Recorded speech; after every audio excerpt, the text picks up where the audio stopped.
but they're just not willing to go as far as I think we have to go. I've told both Republicans and Democrats that's my preference, to work together. But if I have to choose between getting help right now to Americans who are hurting so badly and getting bogged down in a lengthy negotiation, or compromising on a bill that's up to the crisis, that's an easy choice. I'm not cutting the size of the checks. They're going to be $1,400, period. That's what the American people were promised. What Republicans have proposed is either to do nothing or not enough. All of a sudden, many of them have rediscovered fiscal restraint and the concern for the deficits. But don't kid yourself. This approach will come with a cost. More pain for more people for longer than it has to be. And I want to talk today about our plan. The January job numbers came out today. And while we're grateful for everyone who found work and is earning a paycheck, it's very clear our economy is still in trouble. We added just 6,000 private sector jobs in the country last month. Overall, we added 49,000 jobs. And this at a time when we have more than 10 million people out of work. 4 million people have been out of work for 6 months or longer. And 2.5 million women have been driven from the workforce. 15 million Americans are behind in the rental payments. 24 million adults and 12 million children literally don't have enough food to eat. These aren't Democrats or Republicans, they're Americans, and they're suffering. They're suffering not because of anything they did. Through no fault of their own, they're suffering. Once-in-a-century virus has decimated our economy, and it's still wreaking havoc on our economy today. And so much of it is still about the virus. We're still in the teeth of this pandemic. In fact, January was the single deadliest month of the whole pandemic. We lost nearly 100,000 lives. I know some in Congress think we've already done enough to deal with the crisis in the country. Others think that things are getting better and we can afford to sit back and either do little or do nothing at all. That's not what I see. I see enormous pain in this country. A lot of folks out of work, a lot of folks going hungry, staring at the ceiling tonight wondering, what am I going to do tomorrow? A lot of folks trying to figure out how to keep their jobs and take care of their children. A lot of folks reaching the breaking point. Suicides are up, mental health needs are increasing, violence against women and children is increasing. A lot of folks are losing hope. And I believe the American people are looking right now to their government for help, to do our job, to not let them down. So I'm going to act, and I'm going to act fast. I'd like to be doing it with the support of Republicans. I've met with Republicans. There's some really fine people who want to get something done, but they're just not willing to go as far as I think we have to go. I've told both Republicans and Democrats that's my preference, to work together. But if I have to choose between getting help right now to Americans who are hurting so badly and getting bogged down in a lengthy negotiation, or compromising on a bill that's up to the crisis, that's an easy choice. I'm going to help the American people who are hurting now. That's why I'm so grateful to the House and the Senate for moving so fast on the American Rescue Plan. Here's what's in that plan. First, it puts $160 billion into our national COVID-19 strategy, which includes more money for manufacturing, distribution, and setting up of vaccine sites, everything that's needed to get the vaccines into people's arms. There's simply nothing more important than us getting the resources we need to vaccinate the people in this country as soon, as quickly as possible. So job number one of the American Rescue Plan is vaccines. Vaccines. The second, the American Rescue Plan is going to keep the commitment of $2,000, $600 has already gone out, $1,400 checks to people who need it. This is money directly in people's pockets. They need it. We need to target that money. So folks making $300,000 don't get any windfall. But if you're a family that's a wage earner, each of the parents, one making 30 grand, one making 40 or 50, maybe that's a little more than, well, yeah, they need the money, and they're going to get it. And here's what I won't do. I'm not cutting the size of the checks. They're going to be $1,400, period. That's what the American people were promised. Very quickly, here's the rest of my plan. It has money for food and nutrition so that folks don't go hungry. I think our Republican friends are going to support that.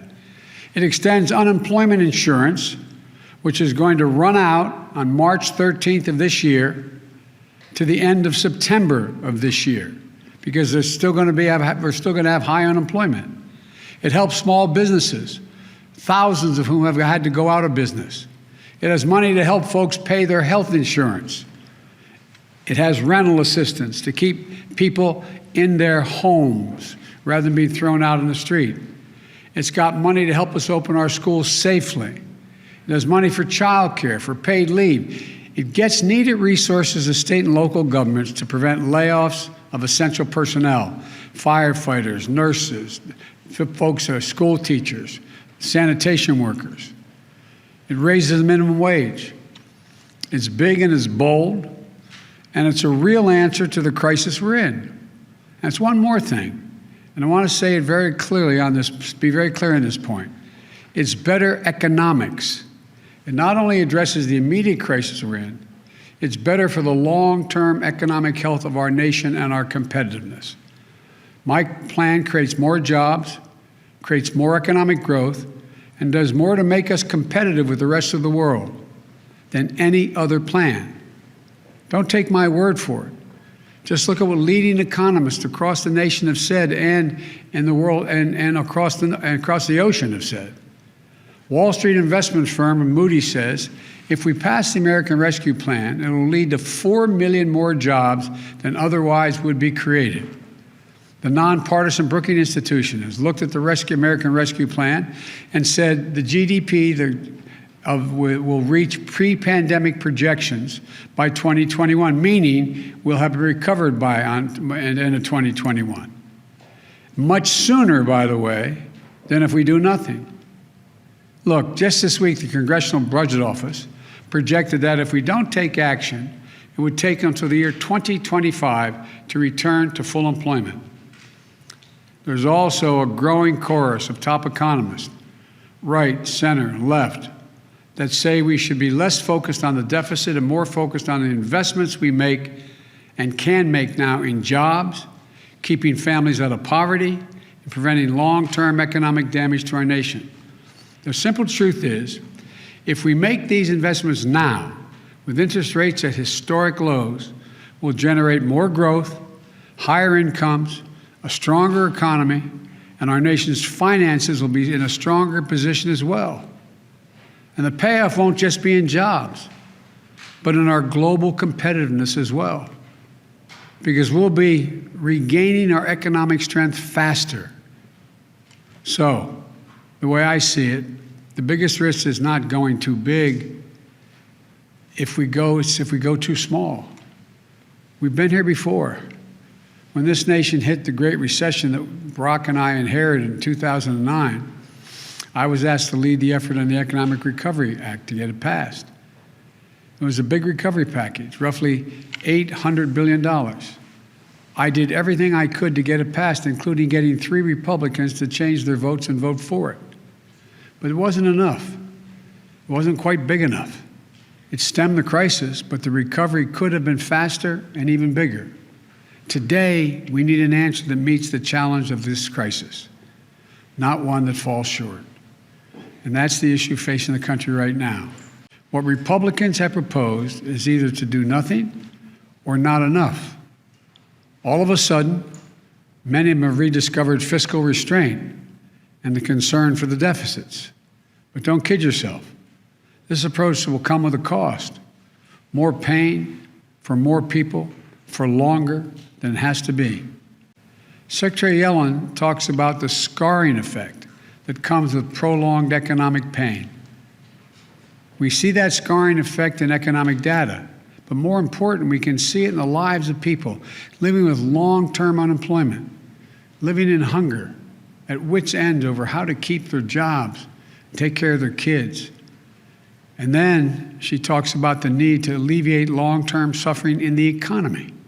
We can do that. We don't have to wait until 2025 to get back to full employment, which will be the case if we don't do this. Again, independent analysis from places like Moody's on Wall Street, Brookings Institution, the American Rescue Plan could achieve that by the beginning, full employment by the beginning of next year. So to me, this is what this moment comes down to. Are we going to pass a big enough package to vaccinate people, to get people back to work, to alleviate the suffering in this country this year? That's what I want to do. Or are we going to say to millions of Americans who are out of work, many of whom have been out of work for 6 months or longer, who've been scarred by this economic and public health crisis, don't worry, hang on, things are going to get better. We're going to go smaller, so it's just going to take us a lot longer, like until 2025. That's the Republican answer right now. I can't in good conscience do that. Too many people in the nation have already suffered for too long through this pandemic and economic crisis. And telling them we don't have the money to alleviate their suffering, to get to full employment sooner, to vaccinate America after $8 trillion in deficit spending over the past 4 years, much of it having gone to the wealthiest people in the country, is neither true nor necessary. We do have the resources to get to full employment sooner. We do have the tools to reduce a lot of suffering in this country. We just have to choose to use them. So it's time to act. We can reduce suffering in this country. We can put people back to work. We can gain control of this virus. That's what the American Rescue Plan does. And that's what I'm determined to do. And that's what I hope we're going to be able to do in the near term. So may God bless you all. May God protect our troops. And I truly believe real help is on the way. Thank you all so very much.